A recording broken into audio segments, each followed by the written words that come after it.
Hello, Bacho. Let's see the given question. The question says the magnetic susceptibility is negative for option A, a diamagnetic material only, option B, paramagnetic material only, option C, ferromagnetic material only, option D, paramagnetic and ferromagnetic materials.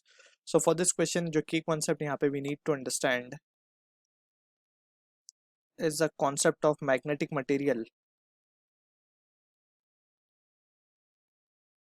So magnetic material we have studied three different kinds. सबसे पहले हमने इसमें देखा था diamagnetic, then we have studied paramagnetic, and finally we have seen ferromagnetic. तो अब एक एक करके हम डिस्कस करते हैं. Let's begin with the diamagnetic part. तो डायमैग्नेटिक के लिए कुछ इंपॉर्टेंट पॉइंट्स है जो we need to keep in mind. सबसे पहला इंपॉर्टेंट पॉइंट है डायमैग्नेटिक के लिए कि इसमें कोई एटॉमिक डायपोल एग्जिस्ट नहीं करते. Atomic dipole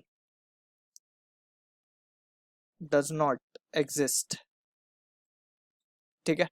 second important point, अगर हम बात करें कि एटॉमिक डायपोल एग्जिस्ट नहीं करते, तो जब हम इसमें डायमैग्नेटिक मटेरियल को जब हम मैग्नेटिक फील्ड के अंदर, एक्सटर्नल मैग्नेटिक फील्ड के अंदर रखते हैं, तो इंड्यूस्ड डायपोल आ जाते हैं. जैसे फॉर एग्जांपल अगर हम मान लें कि ये कोई हमारा डायमैग्नेटिक मटेरियल है, हमने इसको एक्सटर्नल मैग्नेटिक फील्ड के अंदर रख दिया है.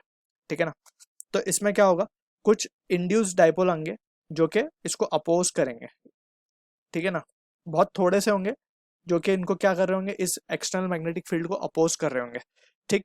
तो इस वजह से, क्योंकि ये एक्सटर्नल जो मैग्नेटिक फील्ड है उसको हम मैग्नेटाइजिंग फील्ड भी बोल सकते हैं, एच. ठीक है. और ये जो इंटरनल प्रॉपर्टी है, जो मैग्नेटाइजेशन हुआ है इसके अंदर, जो एटॉमिक डायपोल इंड्यूस हुए हैं उसकी वजह से मैग्नेटाइजेशन आया होगा इसके अंदर. ठीक है. तो हमें पता है मैग्नेटाइजेशन जो होता है वो होता है ससेप्टिबिलिटी इंटू एच. ससेप्टिबिलिटी यहाँ पे कांस्टेंट है. अब हम यहाँ पे देख सकते हैं एच और आई मैग्नेटाइजेशन, क्योंकि हम देख सकते हैं जो इंड्यूस डायपोल है वो अपोजिट है to the value of H. तो दोनों अपोजिट है. दैट मीन्स के ये जो इसको बेसिकली ये सिंबॉलिक नेम इसका चाय है. ठीक. It has to be negative, क्योंकि आई और एच क्या है, अपोजिट है. तो चाय हैज टू बी नेगेटिव. तो डायमैग्नेटिक के लिए हम देख सकते हैं जो ससेप्टिबिलिटी है वो नेगेटिव होती है. ठीक है. जो कंसेप्चुअल नेम है इस सिंबल का वो है ससेप्टिबिलिटी, मैग्नेटिक ससेप्टिबिलिटी, वो नेगेटिव होगी क्योंकि यहाँ पे आई और एच अपोजिटली डायरेक्टेड है. ठीक.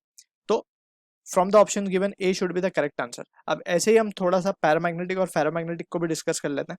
तो पैरामैग्नेटिक के लिए ये पॉइंट क्या होता है, बेसिकली पैरामैग्नेटिक में जो है मैग्नेटिक डायपोल ऑलरेडी, ये जो एटॉमिक डायपोल है दिस ऑलरेडी एग्जिस्ट.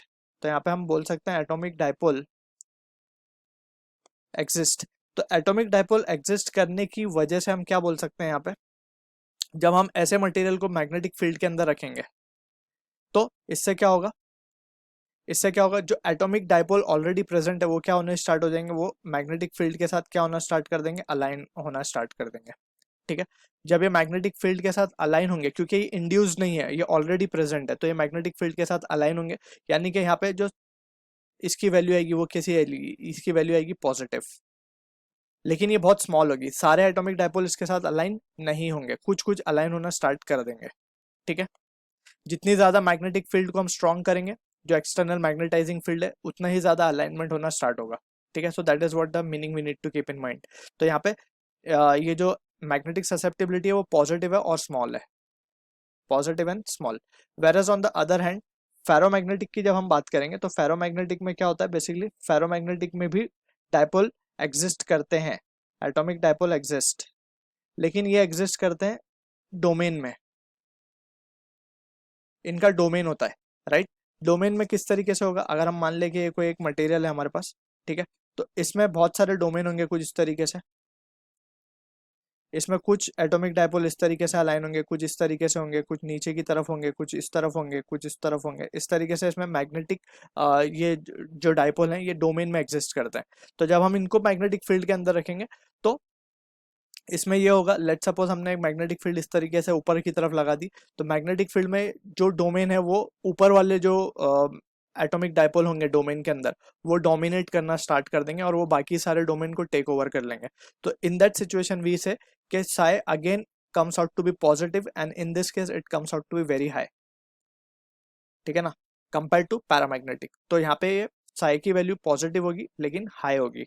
तो ये basic understanding that we need to keep in mind regarding diamagnetic, paramagnetic and ferromagnetic substance. तो ऑप्शन के accordingly A will be the correct answer. सिर्फ negative किसके लिए होगा? डायमैग्नेटिक के लिए होगा। So I hope you understood the solution. All the best.